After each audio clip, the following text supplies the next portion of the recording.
I shepherd my children? How do I raise my kids so that my great-great-grandkids would love and serve the Lord? Not just so that my kids, because that's what God's about. I mean, God's the God of Abraham, Isaac, and Jacob. He's generational. God cares about this. And we don't tend to think in those ways in our culture right now in this moment. We just think that men are replaceable. From Living Word Church, you're listening to the Living the Word podcast, encouraging you to walk steadfastly in your Christian faith. Welcome to another episode of Living the Word podcast, where we seek to love Jesus with all of our hearts, with all of our souls, and with all of our gray matter too. I'm really excited about our episode today, but before we get any further, please remember to rate, subscribe, like, share, and we really appreciate all the people that have left comments and reviews before. Thank you guys very, very much. And we're excited to have a special guest on our podcast today. Pastor Ben and I are kind of co-hosting today. Something like that. And we're here with Pastor Matt Bell. Hi, Pastor. How are you doing today? It's good. I'm doing really great. Just ate some powdered donuts that you call something else here. Beignets? Beignets. Yeah, you were wearing them all over I your was shirt. wearing them. I'm still wearing some of them. You wore black today. I did. Poor idea. I did. It was a horrible. I didn't know I was going to be doused in. You didn't know you were going to get beignets. I didn't even know what they were. Yeah. Until So what was your experience like? They were very yummy. So you're from San Antonio, Texas. I am from San Antonio, Texas. So what type of? So we have sopapillas there, and so those have like brown sugar on them, and we put honey on them as well, but not powdered sugar. So how did a beignet compare to a sopapilla? Well, normally you have a sopapilla after you've eaten a Mexican dinner. So enchiladas, tacos, fajitas, rice and beans, salsa, chips. And so you normally wash it down. You know, that sort of is your palate cleanser, if you will. But not normally first thing in the morning. So love it. So glad you're here with us today. Yeah. I mean, normally I'm not up at 4 a.m. either to do this podcast. So it's hard to wake up for sometimes. But the beignets made it worth it. That's awesome. Well, tell us a little bit about yourself. What church do you pastor? So I pastor Destiny Church in San Antonio, Texas, and I've pastored there for the last 8 years. And it's a wonderful church. Our church is 80 years old.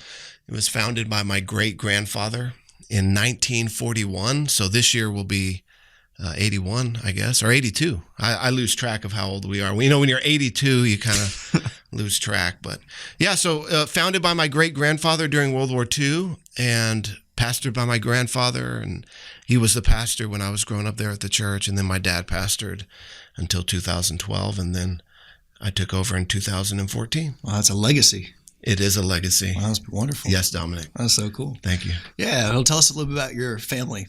You know, I have a wife and 4 kids, and they're wonderful, and I love them. Does your wife have a name? She does.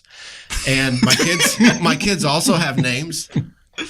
Okay. And my wife's name is Heather, and my kids' names are Faith, Judah, Asher, and Charity. Excellent. I like the name Judah, actually. Okay. One of mine is named the same. Wow. You know, you're in good company. I was kind of on the fence about that name for the last 8 years, but now that you like it. So we're in a like it's just clan together here. It's really the Judah clan. Brings it all together. So you have a kid named Judah? I do. It's my youngest. Wow. How old is she? Oh, it's a joke. Yeah, see how you are. It's a joke. How old is he? Yeah, he'll be 1 here in the next few days, actually. Oh, wow. Wow. Happy birthday, Judah. Yeah. Hopefully you can have the party while I'm still in town. Yeah, well, it's this Sunday, in fact. Why don't you come on over? I would love to. He's preaching this Sunday, so there we go. Outstanding. Thank we'll you. have the preacher amidst our midst. Wow. Very cool. Yeah. What are you having for food? Probably cupcakes. Okay. Well, we can work on that. Yeah. All right. I'll talk to my in-laws. Yeah, you also have a wife probably. I do. And her She's name awesome. is? Jacqueline. Jacqueline. Wonderful. Can't wait to meet her. She sounds like a lovely lady. Oh, well, Pastor Matt Bell, I loved your answer when I asked you this a couple of days ago, but what do you do for fun? So what I told you a couple of days ago is that I preach and I hang out with my kids and my family. And that's pretty much my life, pastoring the church and doing whatever my kids want to do, whether that's go swim or watch a movie or whatever. Yeah. What are your kids into? Swimming and watching movies. And you say dirt bikes? Or yeah, dirt bikes. Stay away from dirt bikes. You know, they're really into tattoos right now. So, you know, no, not really. They love to play tennis, anything outdoors. They just really enjoy it. So, Yeah, we're here on vacation right now, so I'm kind of in vacation You're mode. vacationing in Homa. I am. I don't. You may not know that Homa is one of the top 5 vacation destinations in the United States. Or you have poor taste. We'll see. You just made that up. Just insult me on your podcast. Okay. So anyway, but yeah, so I'm in vacation mode. I'm just hanging out with Ben and Estelle, and we're just here to have some downtime with them and preach on Sunday. I love it. So how did you and Pastor Ben become friends? Let's let the My turn? pastor talk. Yeah. So I met Matt in 2017 on no. The video chat came later. I met Matt in 2017 at a pastor's conference at his church. His church was hosting a conference in San Antonio, and Pastor Renee invited me to go. And so Pastor Renee told me, he said, I think you need to meet this guy, Matt. And so we went and had coffee, and it was like a 2 or 3 hour coffee. And we got to know each other, and then we did a video chat with some other pastors, later on, a few months later, and I kind of started building a friendship with him and some other pastor friends, and so it's going on 5+ years now that we've been friends, and yeah, that's how we met. I've preached at your church 2-3 times. Mm-hmm. Yeah, this will be your second time preaching at Living Word. Yeah, it's a great blessing. Excited about it. Yeah. Yeah. Well, we brought you on the podcast to talk a little bit about your journey into becoming a pastor and some of the events and kind of a difficult season. Yeah. Could you give us a little bit kind of background about you and what led Sure. up to that? I grew up in the church, and like I said, my grandfather was the pastor when I was a kid, and I wanted to be just like him. And I used to wear a little 3-piece suit and take a Bible to church when I was in Sunday school because, we all wore suits, or the adults wore suits. Those were the glory days of Pentecost, by the way. And anyway, so I wanted to be just like him, and really felt the call of God on my life from a very young age, wrestled through that as a teenager and a young adult, but really surrendered my life to the Lord and wanted to serve him. And so after college, I had come on staff at the church as the youth pastor, working under my dad, who was the pastor at that time, and really loved it. Did that for about 9 years and really had some wonderful, wonderful times pastoring the youth and serving in the church. As a youth pastor, you know that you do a lot more than pastor youth. You pretty much, you do podcasts. I don't know what else you do, but you Clean the church. Clean the church, whatever needs to be done. And so I had really taken that on. I believed in my dad and his ministry, and believed in the direction of the church. And so whatever I could do to serve that and make his life easier, that's what I was there to do.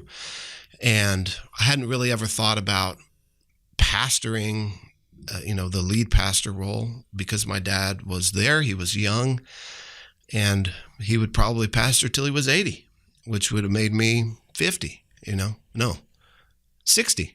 I'm really bad with math, obviously. So anyway, I figured I was just going to be there and serving under him for a long time. So Tell us a little bit about your relationship with your dad. yeah, so my dad, I have 4 younger brothers. So my mom and my dad have 5 boys, and he was just a phenomenal father. Even though he was very busy pastoring the church, he always involved us in what he was doing. And so we were always involved in ministry, and he just was that godly presence, man of integrity, really poured his life out into our family and produced really a love for his love for the Lord was inspirational. And so you saw the way he loved the Lord and served the church and served other people. And he never made it this overwhelming burden. It was just a joy. And so you wanted to be around that. You wanted to be involved in that. And so, yeah, that was a little bit of my relationship with him. Yeah. Now, as you got closer to the events that kind of threw you into being pastor, yeah. I think you had mentioned that the church was already had some surprise difficulties. Yeah. So up until 2012, just pastoring with him, serving under him, but really the first day of May 1st, 2012, the church got some really bad news, and we had an individual that had not done the books correctly. And my dad discovered that the church owed the IRS a lot of money, and that some things have been going on behind the scenes for a very long period of time. And so on that Tuesday morning, he found out that we owed the IRS $1.2 million. Wow. And for the next few days, really as his right-hand guy, we started working through what does this look like? How do we move forward from this? The IRS had actually put liens on our buildings. They had written letters telling us they intended to seize the church properties. And so we got to work over the next few days trying to understand what had happened. Where did this problem come from? How do we, dig ourselves out of this hole? And that was on a Tuesday. And so we were looking forward to that Sunday, and he was working through, like, how can I stand in front of the church and just act like everything's okay when it is really not okay? But we weren't at a point yet where we didn't even understand all the details. So you can't go to the church with this yet. And when, just for clarification, Chris, I've been to your church a few times. The building that you're in now, yeah. When had that been completed? 1992. Okay. I think. So you got an older chapel, the original sanctuary. Or 97. Okay. 97. Yeah, sorry. Yeah. So you'd been in the building for quite a while. Mm-hmm. Yeah. Yeah. He was really wrestling through, he really was. When I say he was a man of integrity, he really was. And so he was struggling that week with, we're not at a place yet where we can bring this to the church because we still don't really understand everything that's happened. But how can I stand in front of them and be someone who declares the truth if I'm holding this back? And so we were sort of wondering, those of us on the staff and the elders in the inner circle, what he was going to say that morning. Wow. It's definitely kind of turning up the heat on things for you, huh? Yeah. Yeah, for sure. Yeah, it was very, it was a big blow, finding that out and discovering that. Mm-hmm. All right. So that's kind of setting the stage, but what kind of was the turning point? What was the first domino that sent you to pastoral ministry? So when we get to church that morning, I got there early because I was on the worship team. I got there around 8:30, and my dad, he usually would get there around 6 to just pray and get ready for the service. And so when I got there, I saw that his car was already up by his office. And so I went into the lower building. The offices are up by the chapel, but I went into the worship center and just went through the sound check, practice, and into service. And in the middle of service, we made it all the way through worship. And you're on stage, right? I was on stage playing guitar. And after worship, nobody came to transition the service. And so the worship team finished, and we were all just kind of looking around. Normally after worship, somebody comes up and, either does announcements or takes an offering or has a prayer or Bible reading, something. And nobody came. And so it kind of got awkward. So I decided, well, I was looking around like, where are the leaders? There's nobody in here. All the leaders were gone. It was really weird. So I go up, I take the mic, and I start doing the announcements and the offering. And while I'm doing that, one of the elders of the church runs into the service, a dead sprint. And he runs all the way from the back of the church. And I see him coming because I'm standing on the stage with the microphone doing the announcements. He runs up on the stage. He grabs the mic out of my hand. He announces, if anybody knows CPR, I need you to come with me right this second.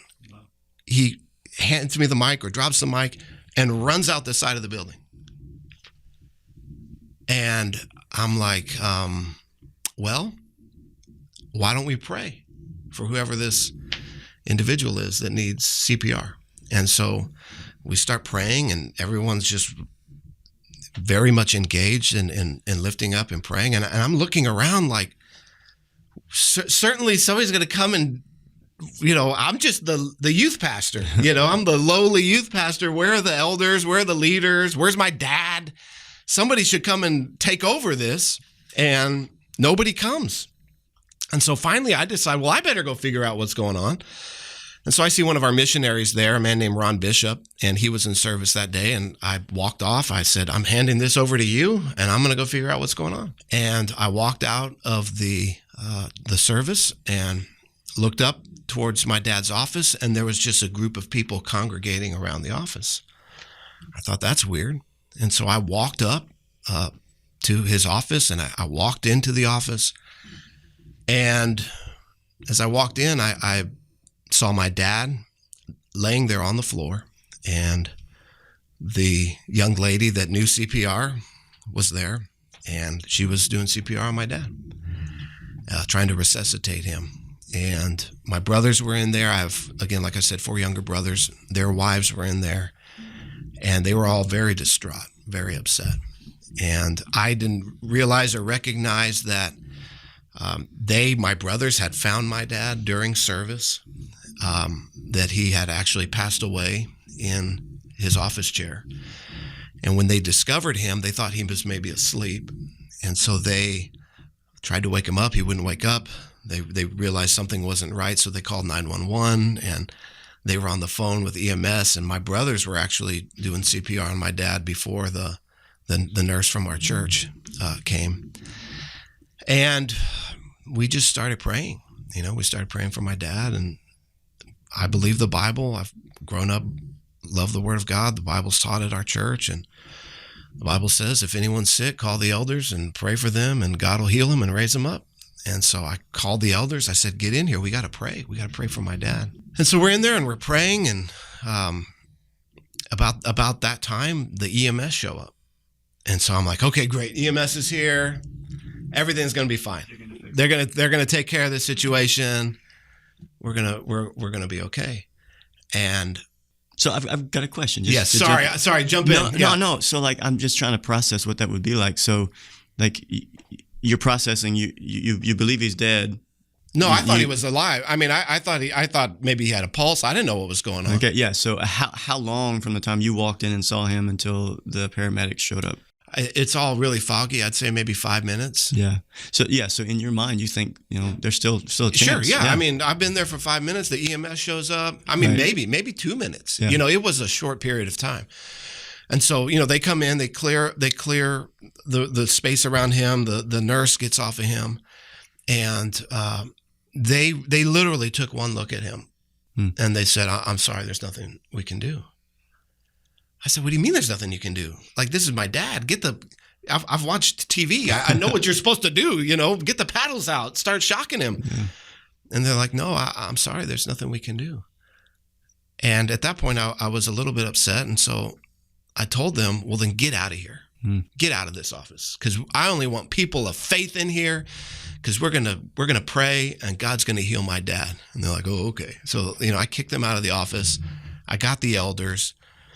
We started praying, and about this time, somebody hands me a telephone, and they tell me, your mom's here. It's your mom. She's on the phone.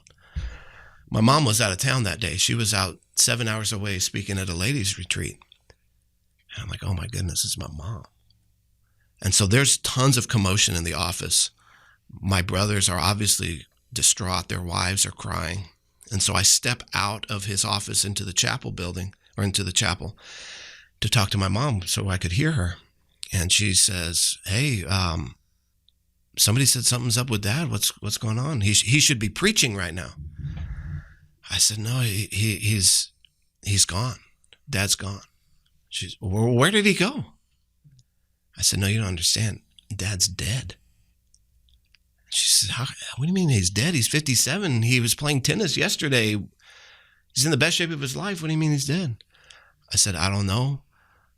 It looks like something's happened with his heart. I don't know. And I'll never forget her words to me. She says, is there any hope? And it just hit me at that moment. I said, no, Mom, there's no hope. There's no hope. The EMS have been here. They've tried to do what they can.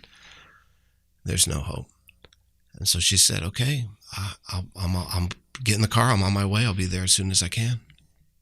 And so I told her I loved her and got off the phone. And that, up until that point, I'd been really strong, a lot of faith.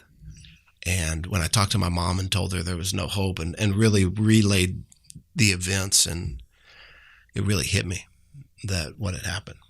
And at that moment, I just fell on the floor. I collapsed in the chapel and began to cry, began to weep. and was weeping for about 5-6 seconds, just really like a cork in my soul was just unplugged. And while I was laying there weeping, I just felt the Lord not audibly speak to me, but just bring to my remembrance, there's a church down there that's just lost their pastor and they don't know. And somebody has to go take care of them. Somebody has to go tell them and care for the people. And as soon as that happened, it's like all of the crying stopped. I had strength again. And I just felt I have to be the one that goes and tells the people, shepherds the people, cares for the people. No, I remember pre-recording, pre-sitting down with you, you talked about there was an elder who had dismissed the congregation and said, Yeah. Pastor Dave Bell has died. Everyone needs to go home. Mm-hmm. Yeah. So in that process of talking to my mom and the EMS, somebody had gone and told the church what had happened and said, service is over, you need to leave. And so I've felt this sense from the Lord to care for the people. I'm now walking back down to the worship center, and the people are coming out just crying and weeping. And so I say, no, everybody back in. And so we went back in, and I spoke to the church and really just felt this very strong sense from the Lord to lead and to take care of and to pastor and to shepherd, and spoke to them about how Satan's going to try and use this to bring division in our church, to destroy our church. Now, of course, they don't know that we owe the IRS $1.2 million, right? That we just found out about 5 days earlier.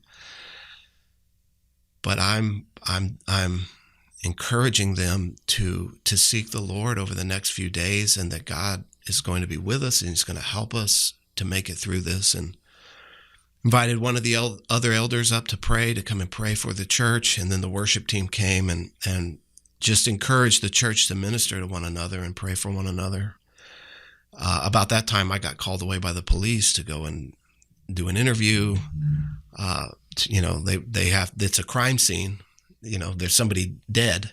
And so they got to start trying to piece together if there's been any, crime that's taken place. And I went back up there, watched them put my hero, my best friend, really, in a body bag and on a stretcher and wheel him out and put him in a hearse and take him off. And but from that moment, I really just felt an intense burden to care for the church that I had never felt before.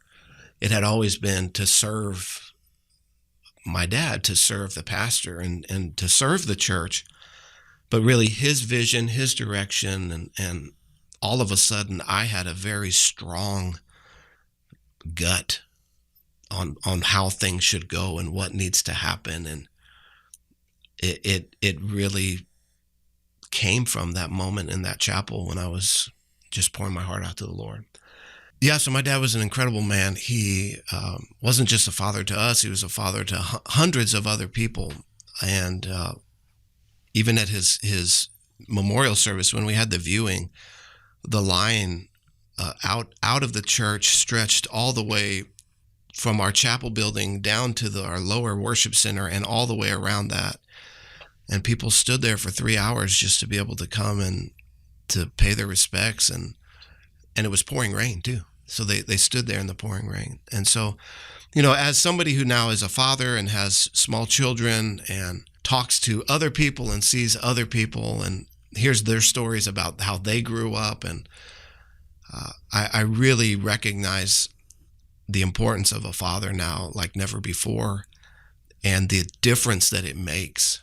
And so the role of the father is not it's not something that you can just replace. It's not something that you can just decide, or a culture can just decide, well, we don't need that anymore. No, it's absolutely necessary. And, statistics bear it out. A home without a father, the odds that person is going to be impoverished, is going to be abused, is going to grow up into a life of crime. It's orders of magnitude higher than a home that has a good, godly, loving father. And it sets up not just your kids, but it's your grandkids and your great grandkids. It sets a legacy for godly image bearers to worship God and serve God for generations to come. And so a lot of times as dads, we can get distracted with this or that and pulled away from investing in our kids. But the only connection I have to my grandkids is my kids. And the only connection I have to who's coming up behind me is through them. Such a great thought. And so how do I shepherd my children? How do I raise my kids so that my great-great-grandkids would love and serve the Lord? Not just so that my kids, because that's what God's about. I mean, God's the God of Abraham, Isaac, and Jacob. He's generational. From Adam, the genealogies are in Matthew and Luke. God cares about this. And we don't tend to think in those ways in our culture right now in this moment. We just think that men are replaceable. And the state can come in and fill that void. And it's just absolutely not the case. As the men go, so go the culture. As men go, so go the family and the church and the community. Man, what a powerful thought you had there. The way that I reach my grandkids is through my kids. That's such a powerful thought. I stole that from somebody. Oh. I'm sure. That's not original with me. That was wonderful. Yeah. That's good. I ripped that off from somewhere, I'm sure. Yeah. Well, I hate cutting the story in half. Don't do that. Why are you doing that to us, Dom? But we're going to have to wrap for this episode. Definitely come back and watch the second part of Pastor Matt Bell's story. We're going to release it next week. Right? Yep. And I'm looking forward to it very much. But thank you for being here with us, and we'll see you next week. Thank you so much for listening to this episode. If you would like to submit a potential question, a topic, or an idea for a future episode, or learn more about Living the Word podcast, you can visit us at livingwordhoma.com. We would like to say thanks to all of you who subscribed, shared episodes, and left reviews. Living the Word podcast is a production of Living Word Church in Houma, Louisiana, under the leadership of Pastor Ben Buffkin. Our prayer is that you will remain faithful to living the Word.